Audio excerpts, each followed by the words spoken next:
right, welcome back, fellow jazz bums. Today we are recording what we think is going to be the beginning of a series on John Coltrane.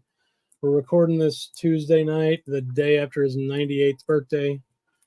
So let's get into it. What are we going to do with this series, guys? What do you think? That was a hard call, right, Chris? I mean, I think if you want to split in eras or thirds or whatever you want to call it, it's hard because I think although his work you can see like a continuation of building. I think after like Atlantic, he like solidifies into a label and then Impulse another label. Before that, there was a bunch of stuff like a hodgepodge of stuff, and even labels like Atlantic and Impulse and even Prestige, they were releasing stuff after he left the label when he was doing other things just to jump in on the his fame, his accomplishments. So it's kind of hard to say. So I'd say why don't we go like until 58-ish before he explodes with like Bull Train and kind of Blue and things like that, and then we just talk about his beginnings, his every little piece of work he was doing here and there, Mm-hmm. and I think building up, building like a repertoire, a style, playing with his icons, learning from them, getting bits and pieces here and there, and putting together this giant mass body of work that he put in this probably the second half of his career, in the Right. last 10 years of his life, probably. Yeah. I think that will be a great. And then we can go Atlantic, which is like this midfield kind of thing. He's becoming more into being like a big band leader. And then the Impulse stuff where he just like climbs to the heavens pretty much. Yeah. The interesting thing too there is like what I'm curious about too is when did he really blow up? Like, because he was one of the actual very successful jazz musicians too, right? Like he actually had Mhm. money, unlike a lot of guys. So that'll be interesting to cover. What do you think, Mike? Mhm. Well, first, I think the topic of Coltrane is intimidating to me. I feel like once we kind of started talking about doing a video like this, like a month or so ago, or maybe even longer, I really pushed back on certain aspects because he's such an important figure within music in general that Mhm. to talk about his career, which actually in terms of his output is, I think it's a little bit greater than a decade from like his core catalog, which is kind of incredible also. But so I just wanted to kind of say that like this is definitely a fun conversation for me. I love talking about this. We also might miss something. If we do, please drop a comment. I mean, this is kind of just a fun conversation for us to have. And Yes. it started basically with us just collecting a ton of Coltrane, and I think now we've kind of amassed kind of enough that we really have a good reference of his catalog. And from there, then we just started talking like what are the eras? Like, is it? I mean, there's different labels, there's different technologies that are happening. You can definitely see progression from year to year within the catalog. So like, are there like kind of clear markers of what he's doing, and then if he's pivoting, and how much is he pivoting for that to be the end of an era and a start of a new one? I think Right. that's just one of the more exciting things about Coltrane is that he does make these big pivots, and following every piece of his career is rewarding because you can kind of connect it all together, and see a progression. So I'm excited to do this.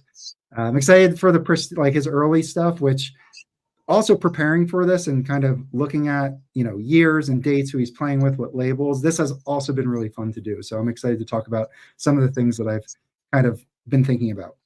Yeah. So he was a little bio. He was born in North Carolina, right, and then his father and grandfather died, I think, pretty closely together. So there Yeah. was father, grandfather, grandmother, and his aunt. They all died pretty much Yeah. very close to each other. And then they end up moving. So he moved to Philadelphia with his aunt, I believe, him and his mom. And I don't know if he had any siblings or not. I don't remember that part, but that's where he obviously got into music, was in Philadelphia. Because I mean, he's kind of, I mean, he's not born in Philadelphia, but he's a Philadelphia jazz guy, right? Like, that's where he got his foundation and all that. So, It's interesting. Do we want to kind of start with, his first recordings, like some sideman work he did? What do y'all think? I think if you know it and can give a voiceover, the earliest thing I have is this Johnny Hodges record, Right. which is 1954 session. Yeah, I think in 51 was his first. I was telling Chris, his first recorded solo was in 51 with Dizzy Gillespie. Makes sense. So Yeah. his first actual recording was in 1946, apparently. So he was in the Navy at the end of World War II for a year, and he was in, I think, Hawaii. Yeah. And he was in a band, and so Mhm. they recorded him there. And then he once he got out of the Navy, I'm sure he played with some different big bands. He played with Gillespie's big band. He played with Johnny Hodges, like on that record that you just showed, Mike.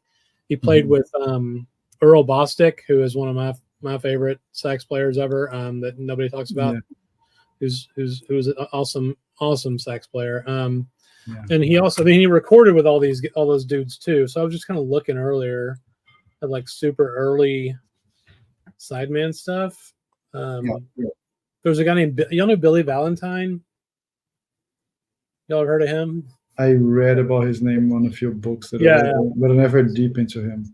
So in 49, he recorded some 78s with him. And he recorded some with Gillespie. He recorded with a guy named Gay Crossy.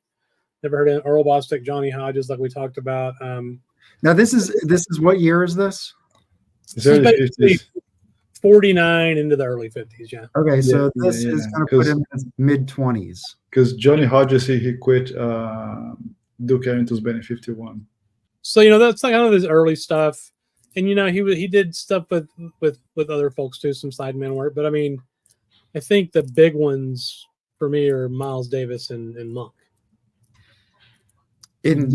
Oh, as a sideman, oh for sure. Yeah. Oh, for sure. Yeah, he also played for Red Garden. I mean, they were close, right? I think they were going to get into Red Garden later when talking about him. Yeah. So do we want to talk about maybe Miles' stuff first, the stuff he did with Miles? Yeah, and I do think it's important to note that Coltrane was a drug user, and that definitely influenced his his playing. And I think it is notable to mention that I think in 57 he gets clean, which is, I think, after Miles kicks him out of the quintet. Yeah. He went cold turkey. He went back home and locked himself up, pretty much. Yeah. So I think that's just kind of an important point in like his abilities. Yeah. When he gets clean, that does change things, and he does record some great records in 57. So yeah, from early 50s and on until he gets like his first, like not first, but his like first contract in a leading role as Atlantic, and he has also his prestige stuff a little earlier. So it's important to remember that if you're playing as a sideman, especially in those years, you're just recording 78s because people had to go to the studio and record something. If you're available there, let's go record something here. Let's go play a gig tonight. You're not here, call someone else. So it was not so structured, especially prestige stuff, right? Which was mostly what they were recording. Prestige, Savoy, those labels, they had studio time allocated. They had to go there and record something. So, but people like Miles, they had like a preference and a sweet spot for putting bands together. So after he was no longer working that much with Sonny Rollins, and Miles starts really relying on Coltrane. They start partnering more. Miles liked his style. Miles tried to work more often with him, and you can see in the 50s, early 50s in Miles, and especially by that time, Miles was starting to clean up when he gets back to New York in 53, when Miles kind of gets clean by those days. So Coltrane starts working more with him because Sonny was starting and building his own stuff, right? That's right. And on the other side of the ledger, I was just listening to some interviews with Benny Golson, who just recently passed away. And Benny Golson and John Coltrane were contemporaries in Philadelphia. And when somebody asked, Miles was asking around for a tenor sax player, and I forget, it may have been Philly Joe Jones, I think it was. He basically recommended Coltrane. And Golson says that Coltrane goes out, works with Miles a little bit, and then comes back and asks Benny, like, do you have any like music? Miles is looking for music. So Benny gave him Stablemates, which Oh, wow. Miles then recorded, Yeah. and it became, it's a great jazz standard. But that's kind of on the Coltrane side of things. He was brought in with through Philly Joe Jones. Yeah, yeah. And those are, so again, as a sideman, you don't have like such an active role in like writing the songs that much in composition, but you're being essential because most of those sessions, they were like improvisations, they were really cool things. So he was certainly developing a style there, you can tell. And we know that he was heavily influenced for the early guys like Johnny Hodges, you said, even some Benny Golson, especially Charlie Parker, just like everybody else in those days. And I think Miles kind of catches that and starts crafting him, especially after having worked with Sonny. He knows what he wants. He wants to depart and have something else. And he realizes an interesting style and approach on Coltrane's playing, and he kind of pushes the boundaries with him, the way I see it. But the drug problem, it really gets in the way until later in the 50s when Coltrane really gets his stuff together. Right? Felipe, Sonny Rollins he leaves, or he's doing his own thing. But is that when he goes with Max Roach and Clifford Brown? Is that the group that he? Yes, he joins. Yeah, after there are the deaths and everything. Before that, Sonny was regularly touring with them because he meets them in Chicago. And this is important because Miles wasn't clean, and Clifford Brown, Max Roach were, and I think Sonny gravitated to that group because of that. Yes. So that's why, like, John Coltrane comes in, and I don't know what he's doing, but I think at first, that was part of some of the, using that was going on. Exactly. He's doing heroin, what he was doing. Yeah. Yeah. Straight up. That's what he's using. That's what it was. Yeah. Well, yeah. That's what they were all using. Yeah. And then Miles comes back, he goes for Prestige and starts, doing his own work there. And a couple of years later, Coltrane gets his own contract and has his own band, which is pretty much Red Gardens Trio, right, Chris? Yeah. So let's go through the Miles records quickly. So this one I have, this is a reissue from '64 of the first quintet with John Coltrane. It's this is the original album cover here. Right. So it's Miles. It's Miles, the new Miles Davis quintet. Yes. And 7014. That's it. 7014. Yep. 1955. So who's on that one, Mike? Well, it's the quintet. So Philly Joe Jones, Paul Chambers, Red Garland, John Coltrane, Miles Davis. And you can see the last track on this is Stablemates. So that's that Benny Golson track. Yeah. So on the first quintet album, this is alternate cover, but first quintet album, they did that track. Yeah. Great record.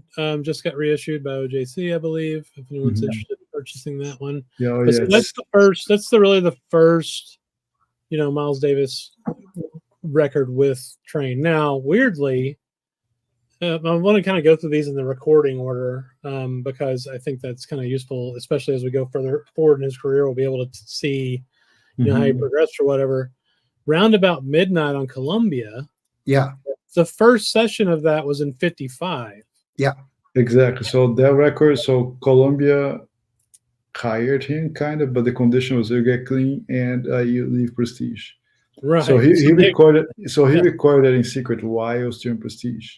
Exactly. And so it was 55 and 56 was Roundabout Midnight. Yeah. And then October of 55 and June of 56, sorry. Yeah.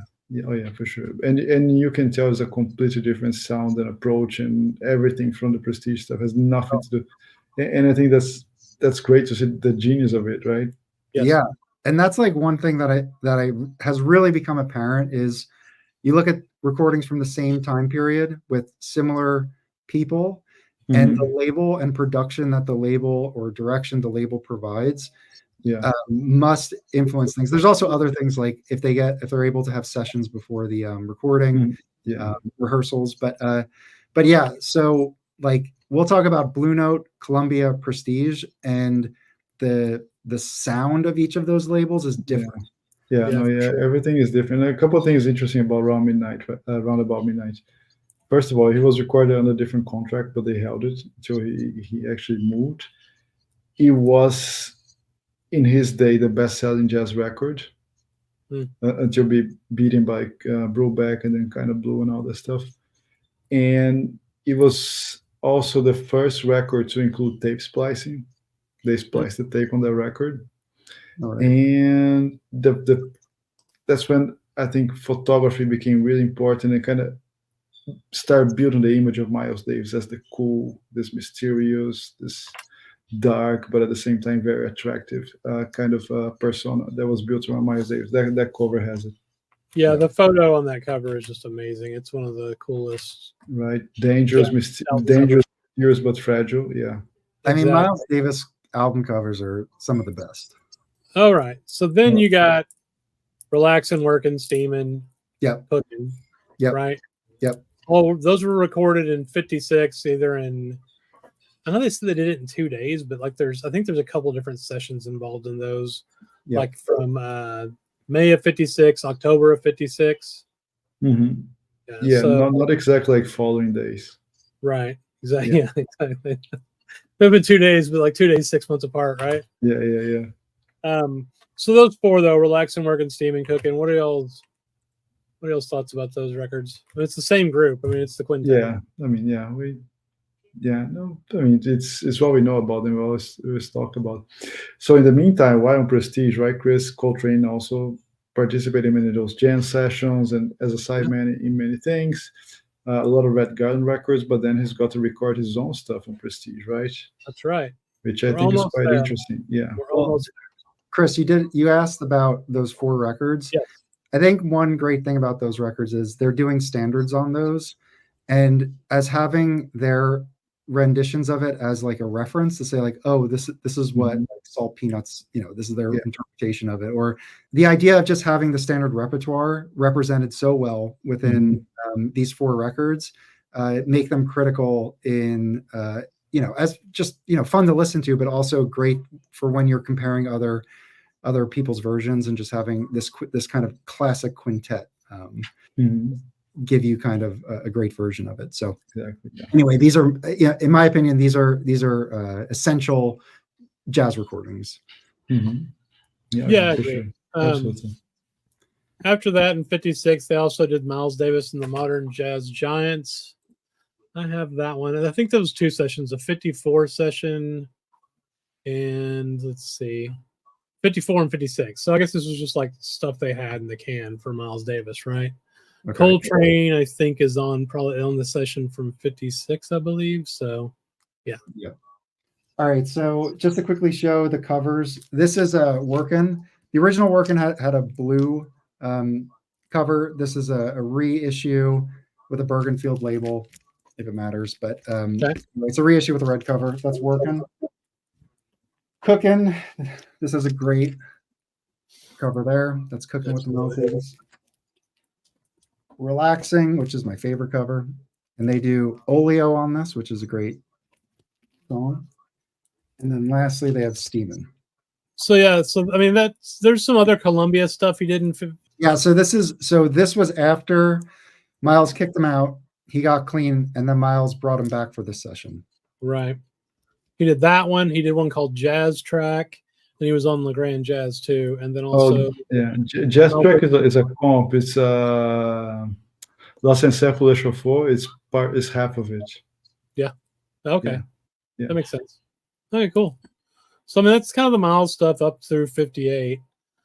Let's get into the stuff he actually led. So, he gets fired in '57, in April of '57, goes home, gets clean, comes back to New York like a month later, signs with Prestige to do like 3-record contract at $300 a record, which seems insane now. That's what he got paid to make these records with Prestige. And so the first, let's see, what's the first one he did with Prestige? That would have been the one sitting right behind Mike, Coltrane, self-titled. 1957, May 31st. That is this one here. So this is his first record. And what's cool about this on the cover, there's like hype material. Yes. So here it hypes him up as the tenor sax in Miles's great quintet, and then has a great cover. And there's a Yeah, bunch. It doesn't mention that he just got fired a month ago, but Yeah. And there's a bunch of people on here. Shahib Shahab, Red Garland. He plays a lot with Red Garland, and obviously that is coming from Miles' quintet as well, which I think is interesting when we talk about Coltrane's lead stuff, because him and Red Garland and some of these other sidemen have such a strong connection. Have been playing with each other for better part of 2 years. That I think they're I think his output hugely benefits from that. And I think one thing you can see is like go back and listen to that new Miles Davis quintet where it just says Miles with the green cover. Listen to how they sound on that, and then have that as your starting point, and then watch how like Coltrane and Red Garland evolve together over the next couple of years, because they, I think, put out some really great records. Yeah, I totally agree with that. I mean, so this record's got this one's pretty interesting because it's obviously Coltrane's leading on sax, but then you got a guy named Johnny Splon on trumpet on 3 or 4 of the tracks, and he's a Philadelphia guy. Same thing with Tootie Heath, who plays drums on this whole record. He's a Philadelphia guy too. And then, like you said, Mike, you got Sahib Shahab and Paul Chambers on bass. Red Garland on side 1. Okay. And then Mal Waldron on side 2. Yeah. Which is wild because it's all one session, all recorded, that one day at Rudy's studio. Yeah, it's interesting. That's the typical example, someone could have been late. Yeah. And they had someone around in the studio. Could be, or he just brought 2 piano players with him. I mean, you never know, Right. Yeah, I mean, that's how we were just talking, how he ended up in the Sonny Rollins record, right? Yeah. He was sleeping in the parking lot, and Rudy just called him, "Oh, come on, play a track." That's wild. That's on Tenor Madness, right? Yeah. That's crazy. I like this record a lot. I listened to it again today. It's not like my favorite Coltrane or anything. I think it's, I don't know, it's a little safe sounding after listening to its entire catalog, but I think it's worth picking up if you're and checking out for sure. Yeah, I think I agree because it's very it's historically important. It's a great cover. There's good playing, but not necessarily good song structure, record structure in a sense. The record feels a little disjointed, I think, in those different sessions. But still, and not at the height of what any of those guys could do, I think. No. But it's very well played. It's really well played, but it's not my go-to Coltrane prestige record, not by far. Yeah. So to build on my previous comment, I think that when you do look at kind of the prestige catalog and like a John Coltrane, it does benefit to listen to the earliest stuff and then to before he leaves, because I think one of the cool things about the prestige years is that there is a pretty wide jump in skill. Like he has some really strong sessions towards that 57, 58 time period. And I think you can see that. So I do like this record, and I think it plays a part in kind of the prestige story. But yeah, I don't think it's as strong as where he got to on prestige. No. Agreed. And I think it's speaking of his, being fired and, all those comes and goings, I think I would say the main culprit for the pivoting point, I wouldn't say a pivoting point, but I think when he really starts to go in higher directions, I mean, musicianship and craft, I think his years with Monk, they were crucial.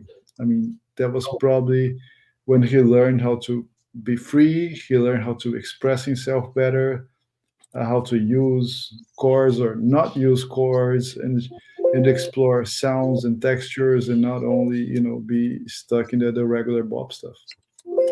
No, that's a great point. I think Monk really catapulted his playing, and that's around this time, the same time frame that self-titled Coltrane came out. I mean, yes, he recorded Monk's music in a month later in June of '57, right? So he's playing with Monk this whole time, right? That's what I think is like.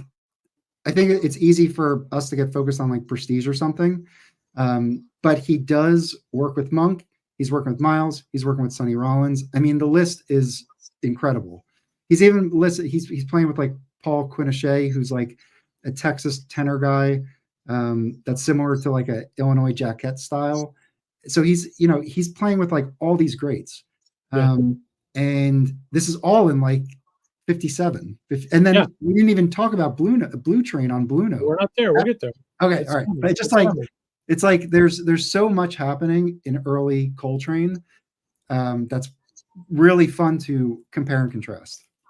Well, the thing I think that, and Felipe, I think you'll back me up on this one. The thing, like we talked about, his whole career is only 10 years long, right? I mean, his leading as a leader, it's 57 to 67 when he died, right? So like the evolution speed is like hyper fast. Like his, the progression of what he was doing with his music changes so fast, and just in, like you're saying, 57, 58 here at Prestige and other stuff he was doing is just wild. If you think about this 58 to 67 kind of period, which is like this decade, his second decade, there was almost like another entire decade where he was building it and kind of building it. So I think there's, although it was fast, but it came from somewhere. I think it just didn't come out of the blue, right? Yeah. Which I think that's the interesting part. And it takes, if you look at his early career, I think only like on the second half you can start seeing like things coming together. Yeah, I agree. Right. And the first half of his first decade is more like, okay, he's a great player, exceptional player, but he's not like innovating. He's not creating anything new. And I think this point Miles and then this point of Monk, I think that changes everything for him. Well, so two things. One, I think that when he's in these formative years, he's developing not only like his abilities, but his tone. So like one thing about these Prestige records is he has a beautiful sound. Like his interpretation is beautiful. Absolutely. In terms of like style, it's straight ahead hard bop. So like you said, Felipe, it's not innovative, but like if you listen to it for him developing that voice, and then the other point is when he does break off, what he did beforehand. Like the level of progression and effort and thinking that he did like about his music. And then when he hits like 1959, which we'll go into that next video, but that's like giant steps, which is but like this is all that lead up to it. Now, a couple of things related to that. I mean, we talk about him getting better and better. It's not even that. It's his skill was already there. I mean, at this point, like if you listen to that record behind you or any of these Prestige records, when he's playing like fast, it is insane. Just that's the whole sheets of sound thing, right? Like just the amount of shit he's playing is nuts. And it's beautiful and articulate, and he's saying a lot of things. So this kind of brings us before we get this next record in August of 57, during this time between that first record and this record, he's playing with Monk 5-6 nights a week at the 5 spot. They were there for months, like 4, 5, 6 months. They played they were there playing. So he's grinding it out with Monk, man. Yeah.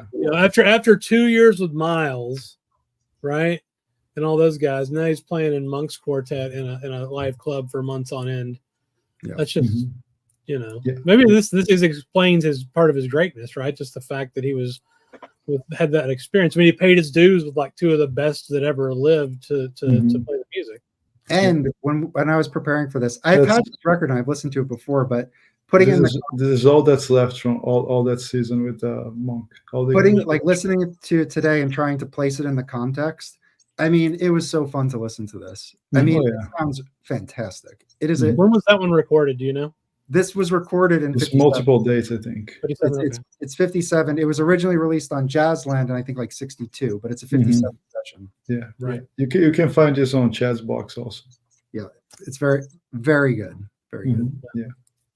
So we've talked about the first record. How about the next one? John Coltrane with Red Garland Trio, and you're going to see some familiar folks on this one.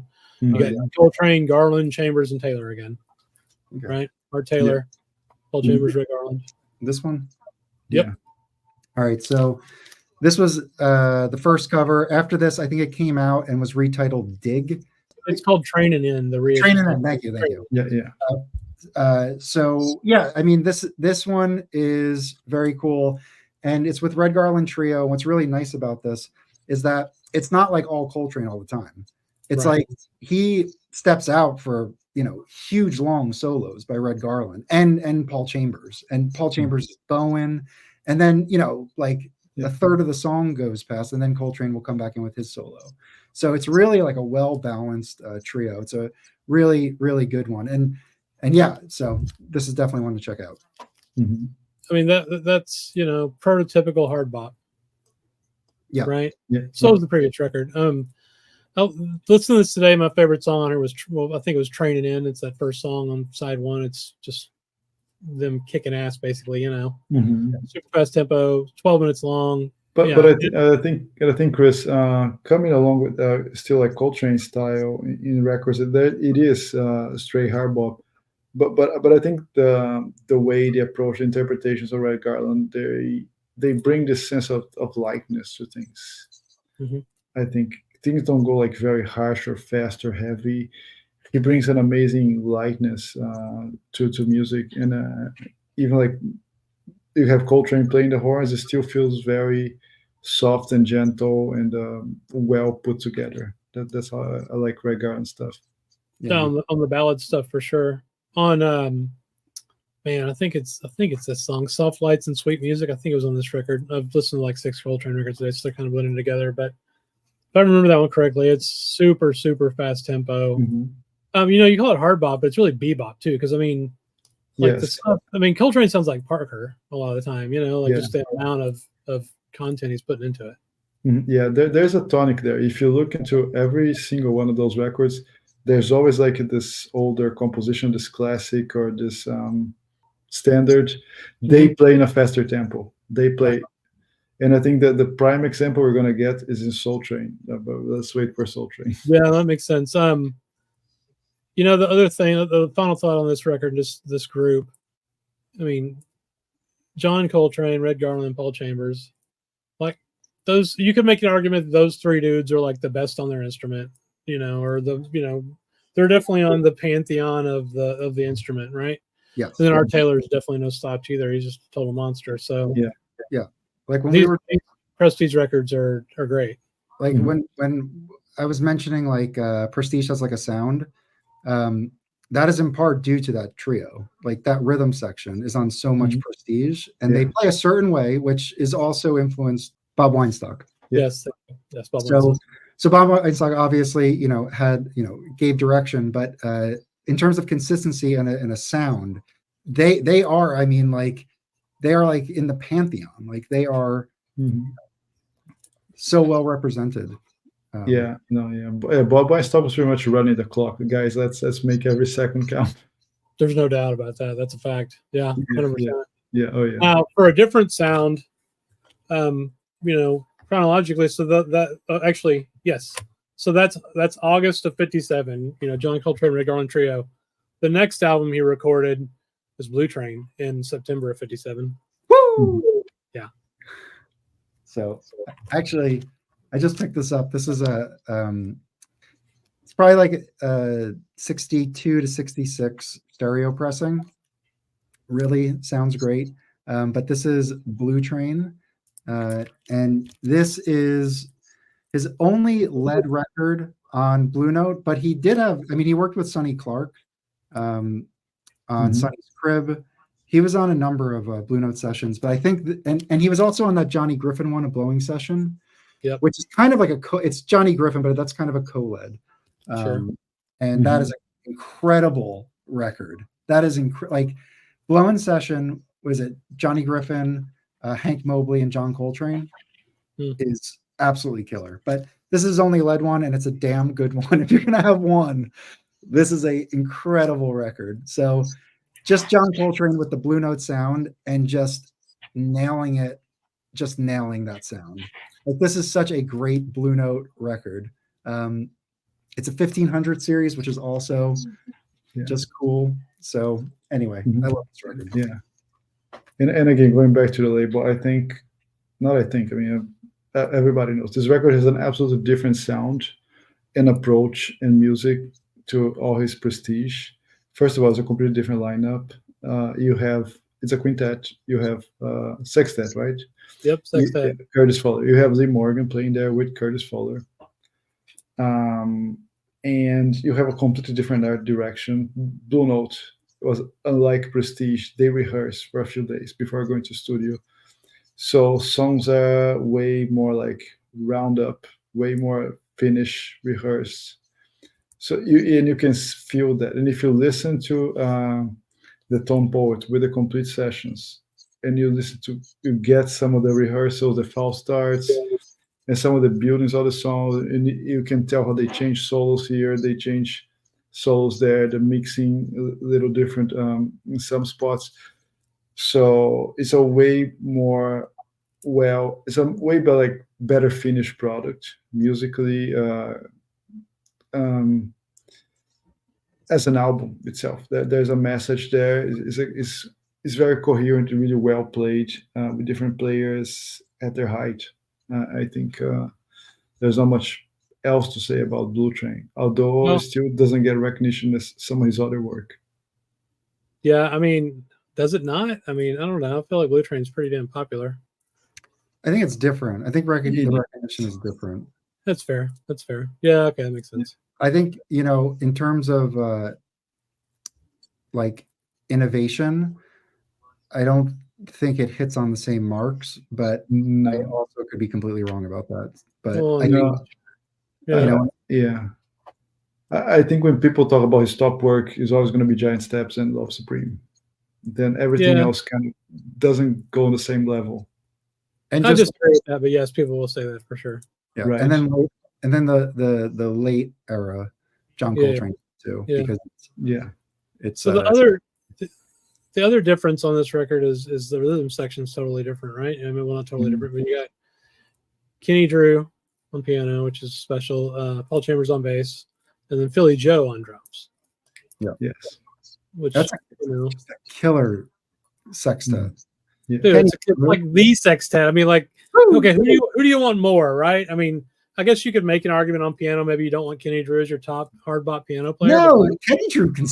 Kenny I Drew's don't in. know, like Kenny Clark, maybe. I don't know, dude. Like, Sonny I'm just Clark. thinking like John Coltrane, Lee Morgan, like, Yeah. okay, Yeah. Curtis Fuller, maybe JJ. You would pick over Curtis Fuller, maybe, but I wouldn't. I don't know. I Like, don't know. come on, dude. The band's just nuts, No, yeah. and the music's nuts. Blue Train, just the opening, the whole song, like the opening when it first opens, So good. it's just so good. Yeah. And then just him coming in with that, oh my god, dude, it's so good, fucking killer song. Yeah. And Killer. Locomotion. Locomotion's fucking great, yeah. Mhm. So Lee Morgan has the third solo on that, and it just rips. Like the music stops, and then he does like a little like thing to come in, and it just burns through the whole solo. It's such an awesome. Yeah. All right, well, I mean, I'm excited about Blue Train, obviously, but Yeah. what's a better hard bop record than the Blue Train, man? Come on. It's hard. Yeah. That's- Is there like with Money and something else and stuff like that?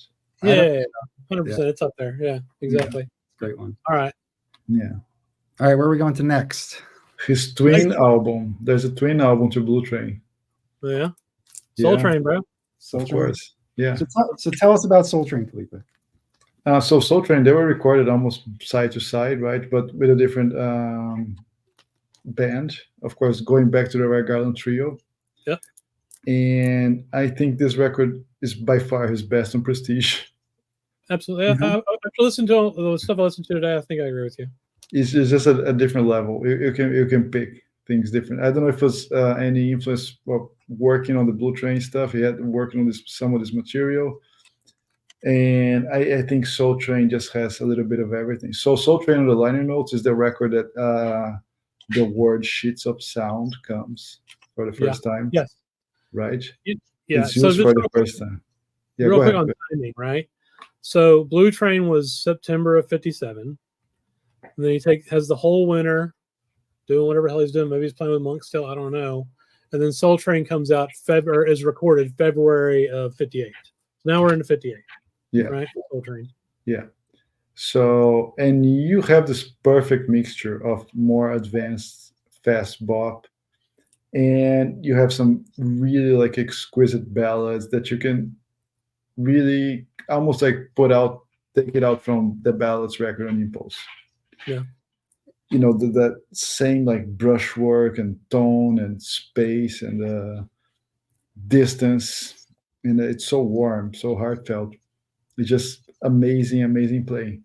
At the same time, you have the opening track. It's like the whole Schizo sound thing is just there. You just need the opening track to get a good grasp on that approach, on his playing. The whole band is like just on fire. And as in every single other of his prestige records, you have a standard that he brings a totally new clothing to that, right? And I'm talking about Russian Lullaby. It's Berlin, right? Yeah, Yeah. Berlin. Yeah. What they do there, just like deconstruct and reconstruct in such a faster pace. It's just absolutely new song, and I think that's announcing what he was doing. I mean, he kept recording in Atlantic years, Impulse years, standards, ballads. I mean, he always goes back, no matter how he was building towards the future. He always drinks from that. That's who he is, right? Yeah. Yeah. And he's just putting a new twist, new clothing, a new image to those standards in every single of his records on Prestige. And I think Soul Train is like culmination of that. Soul Train is just his best Prestige by far. Yeah. I can agree with that. I think we got a lot more Prestige to talk about, but I think I agree with you. Yeah, and I think his interplay with Redgar in those records is special. All right, so those are all the records that are released while he's still kind of recording at Prestige, right? Mm-hmm. But the rest of these records we're going to go through somewhat quickly were recorded, while he was under contract or whatever, working for them, and they released them afterwards. So, in 57, going back to 57 a little bit, you got Catton with Coltrane and Quinochet, which Mike mentioned, right? You got the Cats, which is a really great record. These are kind of co-led records with other folks. Like the Cats has got Idris Solomon, Tommy Flanagan, Kenny Burrell, Doug Watkins, Lewis Hayes. Right, totally different band, but it's kind of almost like a jam session, I guess. Mm-hmm. Yeah. The Cats, yeah. Then you got Lush Life, which is 3 different sessions from 57 and 58. Mm-hmm. Yeah. So let's talk about Lush Life real quick, because I think that's one of his best Prestige too. I like it. Yeah, I think it was my first Coltrane on Prestige that I ever bought. Yeah, it is really good. The title track is pretty amazing. Mm-hmm. Yeah, absolutely. One funny note on that one, I believe. Let me look real quick. So I was listening to this record earlier, right? So there's 3 different sessions. There's 2 different groups, right? So the first side is it's Coltrane, Earl May on bass, and Art Taylor on drums. And somebody was asking him, afterwards they listened to it, they're like, "Hey, man, so you didn't have piano on those tracks because you just wanted the space, you wanted to have the freedom to have a piano?" He's like, "No, man, the piano player didn't show up, so that's why there's no piano player." Yeah, that's a cool fact, Chris. One thing we always thought, I think there's so much like mystique about what people used to do. I mean, it was just that. I mean, they got drunk and didn't wake up or stuff like that, Yeah, exactly. So final thing on Lush Life, side 2, Lush Life and I Hear Rhapsody are just wonderful. I mean, Lush Life especially, just such a beautiful rendition of that Strayhorn tune. That's why I think that record is, I don't know, maybe second place for Prestige for me. I don't know. Yeah, so I look at Coltrane's Prestige stuff from 57 to 58 as kind of like one piece of work, because he works a lot with Red Garland. There's a number of just John Coltrane, Red Garland records. He will bring on Tad Dameron. He'll do this one is really cool. This is the Ray Draper quintet featuring John Coltrane. Yeah. This is a 57 session. He sounds incredible on this. Ray Draper's kind of odd with the tuba, I will say. It's pretty striking. But Coltrane sounds incredible on this. I think he might be extra loose because of the circumstances with the tuba. This is definitely one. Like he's killing it on this. So anyway, there's just so much stuff, and it's all in a similar style. So I kind of treat it as kind of one thing. That's why I love just continuing to pick them up. Yeah. So yeah, so I really like his Prestige stuff. I do too. So let's go through the rest of them quick. There's another record in 58 in February or March of 58 called Setting the Pace. Do y'all know that one at all? Yeah, that is a great session, and that's one I'm looking out for. Okay, cool. I mean, it's him with the Red Garland Trio again, basically. Yeah. Then you got standard Coltrane, which I really like. Chad put that out. That's in July of 58. And that one is Red Garland, Paul Chambers, Jimmy Cobb, and Wilbur Hardin on trumpet. Wilbur Hardin. That is an interesting person because he and Coltrane worked together on Savoy in 58. Yeah, let's talk about those real quick. So you have some of those with you, Mike? Yeah, so I only have one with the original cover. This is Mainstream 1958. This is Wilbur Hardin. Wilbur Hardin also always got top billing on the Savoy stuff because Coltrane still hadn't blown up just yet. So you got Wilbur Hardin, John Coltrane, Tommy Flanagan, Doug Watkins, and Louis Hayes. So this is a really great session. And again, Savoy, different production. It affects the overall sound of these sessions. There's like 3 or 4 of these records where him and Wilbur Hardin work together, and they're all very good. They're all really good. And the great thing, it's not very typical for Savoy. I mean, Savoy has a specific sound. You can even get one of those twofers. They're going to sound good. Those sessions were extremely well recorded. Yeah, I've got a different one too. I wanted to show real quick. It's kind of got a weird cover to it. It's a Savoy reissue from the 70s. It's this odd cover here. But this has 2 tunes off of I think the Tanganyika Savoy, which is one of the records they put out, and then 2 unreleased tracks from the same session, I guess. So this is like a $5-6 record. Yeah, for sure. Yeah. All right, moving back to Prestige. Kenny Burrell and John Coltrane. I don't have that one yet. Oh yeah, I have that on a twofer. Okay. Yeah. That's him with Tommy Flanagan, Paul Chambers, Jimmy Cobb again, and then Stardust. Yeah, there's Chad's version. It's a good record. Yeah, this one came out in '63, but it was recorded in July. It was 2 sessions, July and just the day after Christmas in 1958. So I think that's actually the last thing he recorded that we're going to talk about tonight. I mean, time-wise, that session was 12/26/58. And I think on Prestige, there's one Chris honorable mention. It's on, I think, after Lush Life was the second Coltrane record I bought on Prestige. I really think it's excellent. Although we know it's like a stretch session, just kind of like a filler, but this record rocks. And I think it's Black Pearls. Black Pearls is terrific. Yeah, excellent. I don't know why I'm making myself big. You want to show the record, Felipe? Whatever. Yeah, that's it. Black Pearls. Yes. Very nice. I need that. What? Oh, Blue Trident. Nice. Yeah, I don't even know the OG. This is a 7300, so I don't even know how the OG is supposed to look like. But I'm okay with that. Yeah, that is the Red Garland Trio, same guys with Donald Byrd. So that's nice. Exactly. Yeah. There's a Don Byrd there. Okay. A couple of other weird ones. Go ahead. I was going to say one final thing that we didn't touch on is that, he collaborated with a lot more people besides Miles, like in 56. And there are a bunch of sessions, and I thought I grabbed them. But he's on like Tenor Conclave that has like Zoot Sims, Hank Mobley, Al Cohn, and him. He's on the one with the blue cover, and it's the steps going down. You know which one I'm talking about? It's Taylor's Wailers. Taylor's Wailers. Yes. He's on. I think Bird's on that. I'm not sure if he's on Taylor's Tenors as well. I'm not sure. I'm not sure. Yeah.